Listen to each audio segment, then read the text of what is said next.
Bonjour à tous, ici Justin pour Ciné Techno. Aujourd'hui, je vais vous parler du film Enter the Dragon en édition 4K et également disponible avec une copie numérique. C'est un film de Robert Clouse qui met en vedette Bruce Lee, qui met en vedette également John Saxon, Jim Williams. C'est un film qui est sorti en 1973 et qui est disponible à la vente depuis le 8 août 2023 et qui est distribué par Warner Brothers. Donc, Enter the Dragon, c'est un film qui raconte l'histoire de Lee, qui est un moine Shaolin qui est envoyé sur une île paradisiaque sur la côte chinoise pour enquêter et aussi pour arrêter le trafiquant d'armes Han, qui est un ancien moine Shaolin et qui fait qui crée un déshonneur pour comment je peux dire, les règles et les valeurs du temple Shaolin. Et donc, Lee, pardon, est envoyé pour le stopper, pour enquêter, pour espionner sur son île, mais aussi pour l'arrêter, arrêter ses activités illégales. Et sur le lieu, il va rencontrer des gens avec qui il va se lier un petit peu plus, dont le personnage de John Saxon et de Jim Williams. Pour commencer, Enter the Dragon, c'est malheureusement le film le plus populaire de l'histoire de la carrière de Bruce Lee et c'est malheureusement son dernier film étant donné qu'il est décédé peu avant la sortie officielle en salle.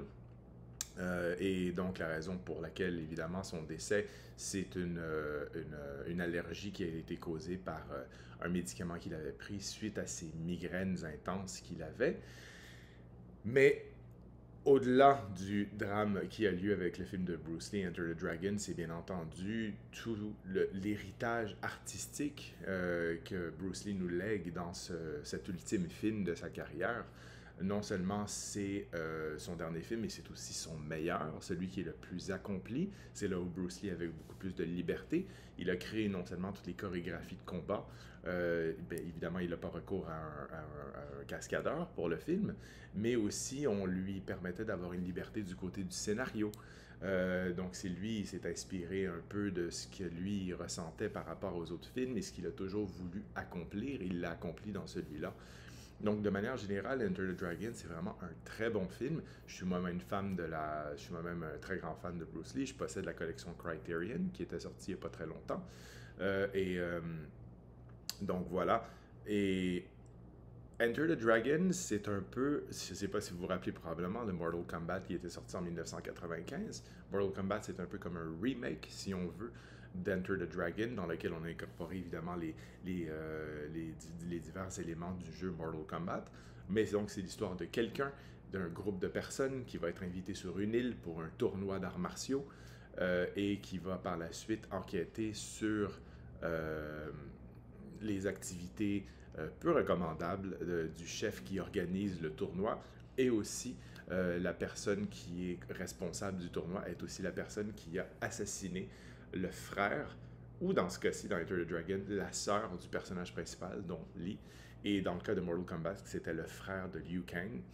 Et donc, on rencontre divers personnages dans le film. Le personnage principal se lie un peu plus avec certains membres de l'équipe. Donc vraiment, Mortal Kombat est vraiment un remake, ma foi, quand même assez bien accompli. Je l'ai quand même bien apprécié. Rien à voir, bien sûr, avec le célèbre Enter the Dragon. La musique de Lalo Schifrin est absolument hallucinante. Si vous aimez la musique des films des années 60-70, comme Bullet, comme Mission Impossible, par exemple, Lalo Schifrin, c'est lui qui a fait la musique de Mission Impossible. Si vous aimez toutes ces Shaft aussi, on voit toute l'influence soul, R&B de l'époque. La musique est phénoménale. L'acting est excellent. Bruce Lee est un très très bon acteur. Aussi, John Saxon et Jim Williams sont très charismatiques dans leur rôle. Et c'est des performances qui ne vieillissent jamais. C'est aussi le scénario qui ne vieillit jamais. Les combats sont toujours phénoménaux à regarder. L'intrigue est aussi très bien ficelée. La mise en scène de Robert Clouse est toujours très énergique. Mais on laisse le temps aux acteurs et aux actrices d'avoir leur moment. Il n'y a pas beaucoup de coupures.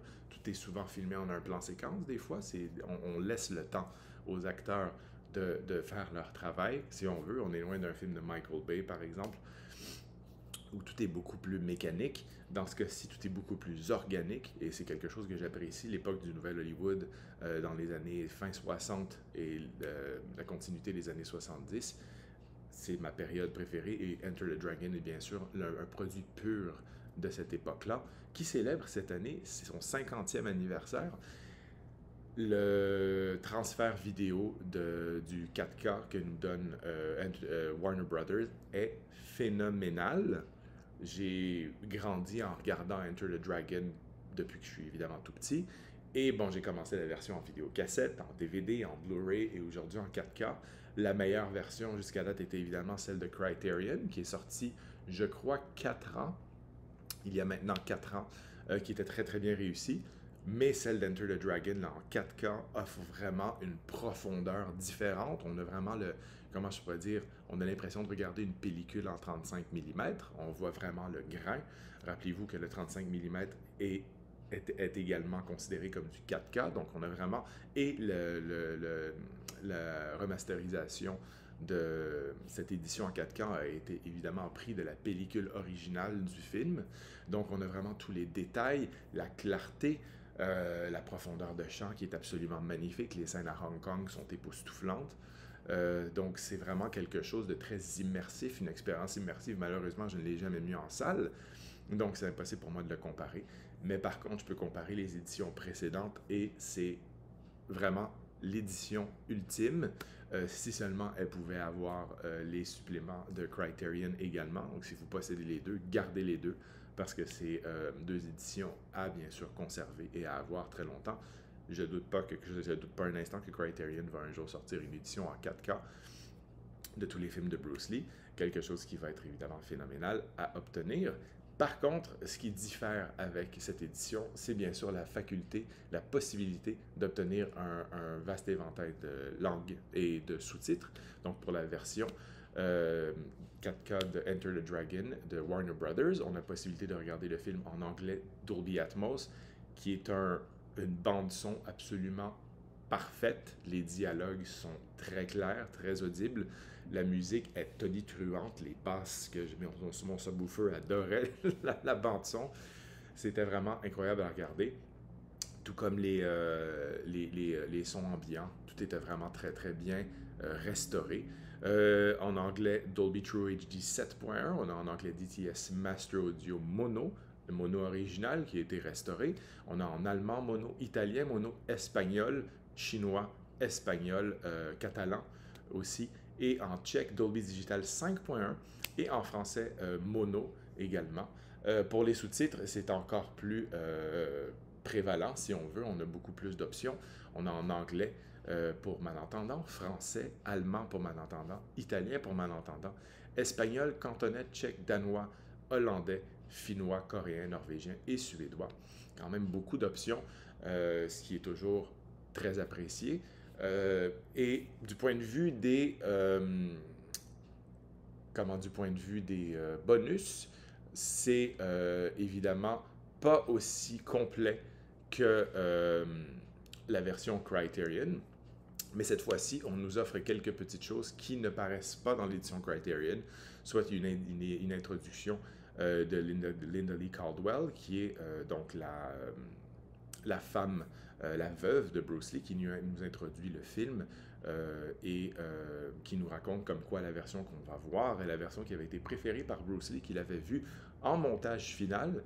Il ne l'avait pas vue en salle, évidemment, mais c'est la version qu'il avait vue et qu'il avait le plus appréciée. Donc, c'est important de savoir ça. Aussi, on a les commentaires audio qui viennent de la version DVD qui était inclus aussi en version Blu-ray de Warner, mais pas de Criterion, donc ils sont de retour. Et plusieurs d'entre eux, comme vous pouvez voir ici, il n'y en a pas beaucoup. C'est les seuls, malheureusement, les seuls commentaires que vous allez, les seuls ici. Voilà.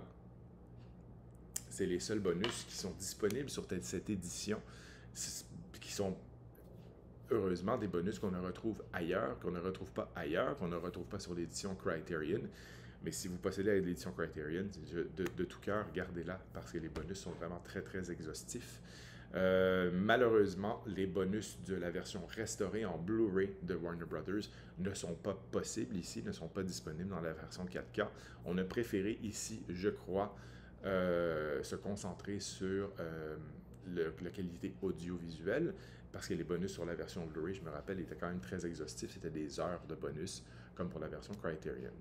Finalement, Enter the Dragon, c'est un film que, si vous êtes amateur de films d'action, vous êtes amateur de films d'espionnage, de films des années 70 d'Hollywood, films d'arts martiaux, principalement de Bruce Lee, c'est vraiment un film que je recommande à tout le monde. C'est une pièce historique qui mérite qui mérite sa place dans toute bonne bibliothèque de films. Donc voilà, je ne cesserai jamais de le recommander. J'adore Enter the Dragon. Et la majorité des films de Bruce Lee, mais celui-là est sans aucun doute mon préféré. Et donc je vous le recommande chaudement. C'était Justin, merci et bon visionnement.